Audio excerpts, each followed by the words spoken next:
तो हेलो मेरे प्यारे दोस्तों, कैसे हो आप और आपकी कैसी चल रही पढ़ाई। उम्मीद है आप सब अच्छे होंगे और आपकी पढ़ाई भी एकदम बेहतरीन और बिंदास चल रही होगी। तो आपका फिर से स्वागत के ब्रदर क्लासेस में। तो भैया, अगर आप इस वीडियो में विजिट कर चुके हैं तो पूरा वीडियो देख के जाइए। आपके यहाँ से 3 से 5 नंबर पक्के होने वाले हैं 100%। इसकी गारंटी हम नहीं, आपको बोर्ड खुद देगा। ठीक है, 3 से 5 नंबर का टॉपिक आता है और 100% आएगा भैया, क्योंकि यहाँ से आपके पेपर में अगर एमसीक्यू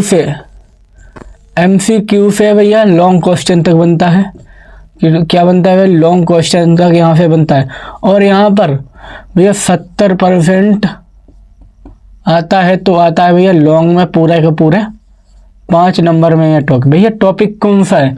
12th फिजिक्स पार्ट प्रत्यावर्ती धारा से है, जो वो क्या है, प्रत्यावर्ती धारा जनित्र या डायनमो। ये टॉपिक का नाम हमारा क्या है?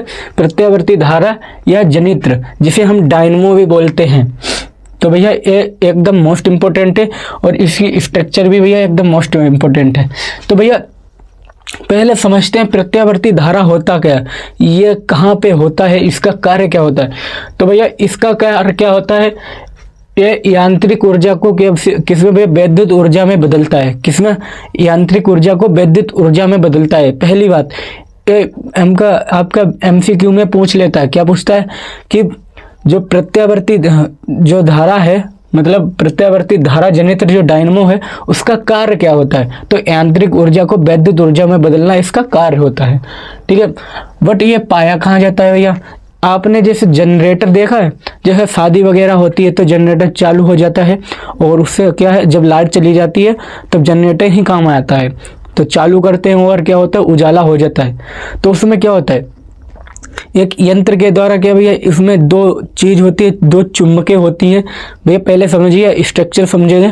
पहले उसमें क्या होती है, 2 चुम्बकें होते हैं, उसके बीच में एक रखते हैं, कुंडली रखते हैं और उसको घुमाते हैं, तब उसकी क्या होती है, दिशा जो है वो बदलती रहती है, जिसके कारण क्या भैया, तो जो यांत्रिक ऊर्जा होती है वो वैद्युत ऊर्जा में परिवर्तित हो जाती है। तो भैया इसका पहले हम चित्र समझेंगे। तो चित्र क्या है भैया, एन और एस जो भैया चुंबक के क्षेत्र चुंबक के क्षेत्र है, उसके सबके क्या होते हैं, एन और एस क्या होते हैं, ध्रुव होते हैं 2। ठीक है, और जो आर्मेचर है इसे हम बीच में रखते हैं। ठीक है, और फिर क्या है, सर्पी बल हैं और ब्रूफ हैं। चलिए एक एक का सबका कार्य देखते हैं। पहले हम समझते हैं यहाँ से, तो हमने आपको क्या बताया, इसका कार्य क्या होता है। ठीक है, कार्य याद रखना भैया, एमसीक्यू में पूछ लेता है। प्रत्यावर्ती धारा जनित्र या डायनमो भी इसे बोलता है, कुछ भी पूछे, डायनमो का कार्य या प्रत्यावर्ती धारा जनित्र का कार्य कुछ भी पूछे, आपको बस एक ही जवाब देना है। प्रत्यावर्ती धारा जनित्र एक ऐसा साधन या यंत्र है जो भैया क्या है, यांत्रिक ऊर्जा को, क्या भैया, यांत्रिक ऊर्जा को, जो यंत्र से ऊर्जा बनती है उसे किस में बदलता है, इलेक्ट्रिसिटी जिसे बोलते हैं, जैसे हमारे जो घरों में आती है वैद्युत ऊर्जा, इलेक्ट्रिसिटी या वैद्युत ऊर्जा में बदलता है। ठीक है, इतनी बात ध्यान रखना आपको। फिर हम दूसरा पॉइंट क्या लिखेंगे भैया, दूसरा पॉइंट लिखेंगे सिद्धांत। क्या हेडिंग डालेंगे भैया, सिद्धांत। सिद्धांत में हम क्या लिखेंगे, प्रत्यावर्ती धारा जनित्र वैद्युत चुंबकीय प्रेरण के सिद्धांत पर कार्य करता है।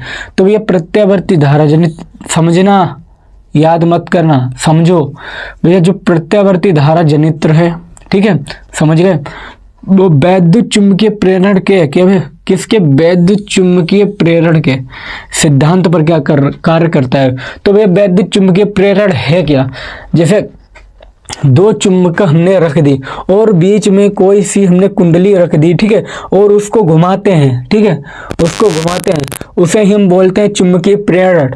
जिसे घुमाया वो हो गया प्रेरण, और जो दोनों तरफ चुंबक है उसे बोलते हैं चुंबकीय प्रेरण। तो बन जाएगी चुंबकीय प्रेरण।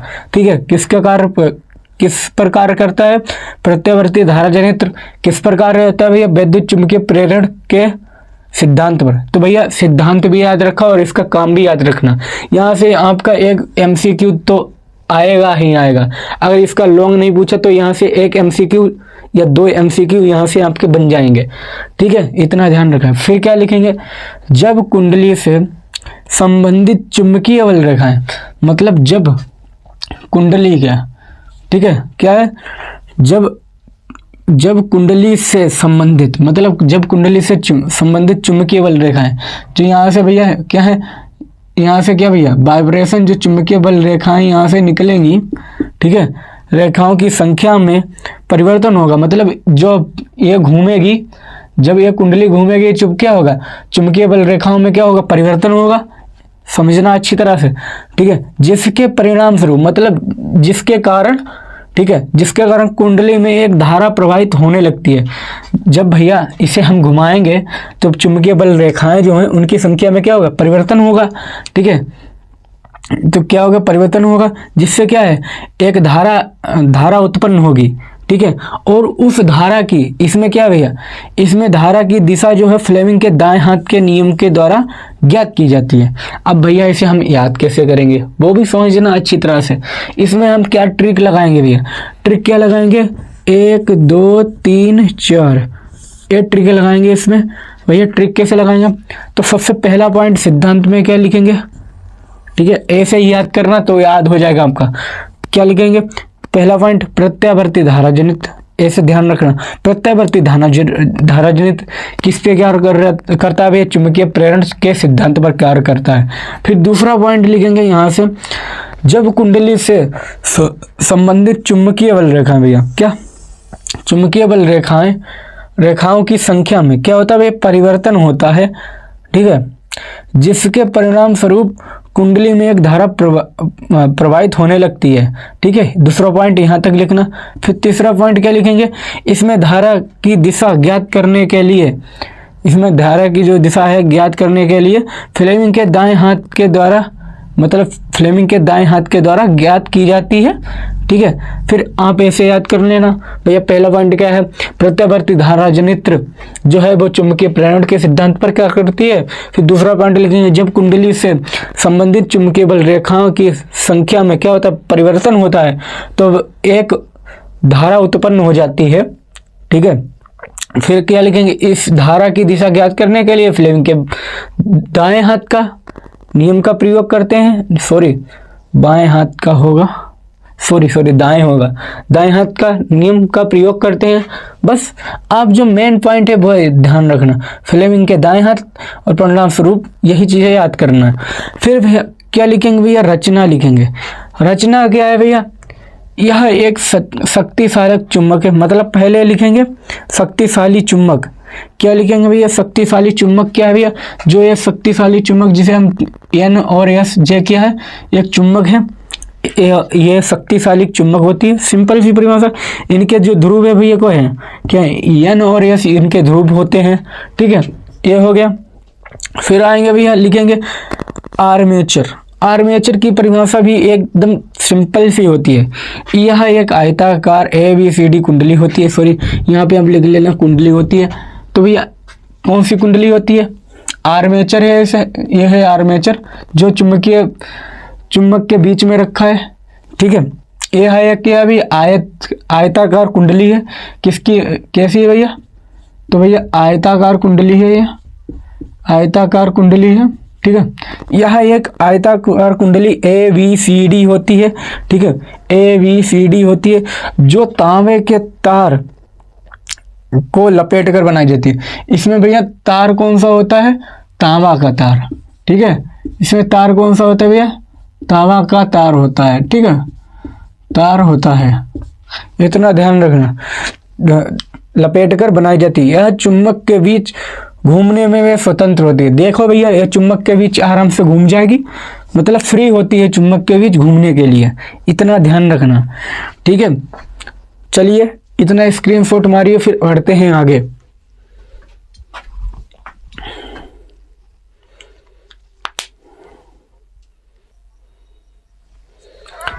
चलिए भैया कर लिया स्क्रीनशॉट।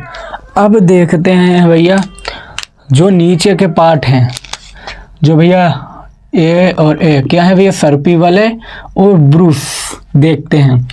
तो भैया सर्पी वाले क्या है, कुंडली के दो सिरे हैं, मतलब कुंडली के भैया क्या हैं, दो सिरे हैं, ठीक है, जो दो अलग अलग छल्लों से जुड़े होते हैं जिन्हें सर्पी वलय कहते हैं। सिंपल सी परिभाषा, कुंडली के दो सिरे होते हैं जो दो अलग अलग क्या भैया जो अलग अलग धातु के छल्लों से क्या होते हैं, बने होते हैं। ये भैया क्या है, धातु के छल्ले हैं, इनसे जुड़े होते हैं, जिन्हें हम क्या कहते हैं, सर्पी वलय कहते हैं। फिर भैया देख लेते हैं ब्रूस। सर्पी वलय हमेशा तांबे के बने होते हैं। जो सर्पी वलय हैं, जो गोल गोल हैं, छल्ले हैं, ठीक है, ये क्या है भैया, तांबे की बनी पतली पत्तियों का, मतलब सर्पी वलय जो हैं वो पतली पत्तियों के बने होते हैं, ठीक है, जिन्हें हम सर्पी वलय कहते हैं, ठीक है। और एक क्या है, सदैव काटते हैं बीच से। ये भैया काट रहे हैं, स्पर्श कर रहे हैं कि नहीं, ठीक है, यही चीज बताई है इसमें। चलिए भैया, और सबसे मेन और इम्पोर्टेंट जो है वो है कार्यविधि। कार्यविधि भैया क्या लिखते हैं, अगर आप इसे याद करोगे तो जीवन भर याद नहीं कर पाओगे। तो इसे याद कैसे करेंगे, पहले बार इसे कम से कम 6 से 7 बार अच्छी तरह से देखें और पढ़ें। इसे कहानी के तरह याद कराते हैं आपको। चलिए, तो क्या लिखेंगे, जब चुंबक के ध्रुव के बीच कुंडली को घुमाया जाता है। पहला वर्ड क्या लिखेंगे इसमें, जब चुंबक के ध्रुव के बीच, मतलब चुंबक के ध्रुव के बीच कुंडली को घुमाया, मतलब इस कुंडली को घुमाया जाता है, ठीक है। फिर क्या लिखेंगे, दूसरा पॉइंट, 1 2 3 4 इसमें ट्रिक लगा रहे हैं। तो इसकी भुजा ए बी, जो भैया ए बी भुजा है, ये क्या होगी, ऊपर की तरफ होगी, जैसे लाइक दैट, जैसे ये है, ये ऐसे रखा है, ऐसे जैसे रखा है, इधर ये भैया ए बी भुजा है और इधर सी डी भुजा है। तब इसे घुमाएंगे तो क्या होगा, ये भैया ऊपर की ओर हो जाएंगी ए बी और सी डी हो जाएंगी नीचे की तरफ। यही बताया है इसमें।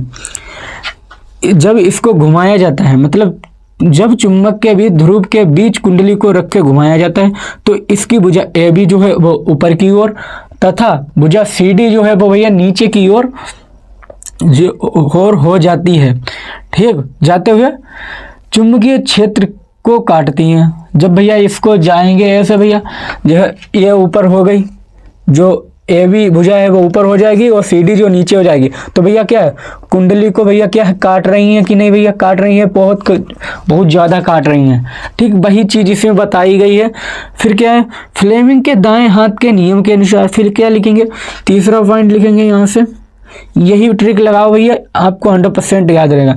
फ्लेमिंग के दाएं हाथ के नियम के अनुसार धारा ए बी और सी डी में प्रवाहित होने लगती है। मतलब ए बी और सी डी में क्या है भैया, धारा प्रवाहित होने लगती है, ठीक है। फिर क्या लिखेंगे, चौथा पॉइंट, इस प्रकार कुंडली में धारा प्रवाहित होती है, ठीक है। कुंडली का आधा चक्कर, मतलब अब लिखेंगे हम 5वां पॉइंट, कुंडली का आधा चक्कर पूरा होने के बाद भुजा ए बी और सी डी अपनी स्थितियां क्या भैया, 6वां पॉइंट लिखेंगे, भुजा ए बी और सी डी अपनी स्थितियां बदल लेती हैं, ठीक है। इस प्रकार इस धारा को प्रत्यावर्ती धारा कहते हैं। बस आपको इतना कार्यविधि में लिखना है, बस आपको 5 नंबर यहाँ से आपको पूरे मिल जाएंगे। समझ में आया? चलिए स्क्रीनशॉट कर लीजिए और इसे भी बना लीजिएगा अच्छी तरह से, आप इसे सीख लीजिएगा बनाना, क्योंकि भैया ये 5 आता है तो पूरा 5 नंबर में आता है, कार्यविधि सब पूछता है, तो वरना ये 3 नंबर में भी पूछा जाता है। तो चलिए स्क्रीनशॉट कर लीजिए। तो भैया कैसा लगा वीडियो, अगर थोड़ा सा भी समझ में आया हो तो लाइक सब्सक्राइब जरूर कर लीजिए, वरना कोई दिक्कत वाली बात नहीं, आप करो या ना करो। और अगर आपने ये टॉपिक समझ लिया हो तो अगला आप कमेंट में बताइए यस, तो हम आपके लिए अगला टॉपिक तैयार करेंगे जिसका नाम होगा विद्युत मोटर, उसके ऊपर भी वीडियो बनाएंगे। अगर आपको वीडियो अच्छा लगे तो यस लिख दो कमेंट में ज़रूर। तो आज की इस वीडियो में इतना ही, सब्सक्राइब लाइक ज़रूर कर दिएगा। जय हिंद, जय भारत।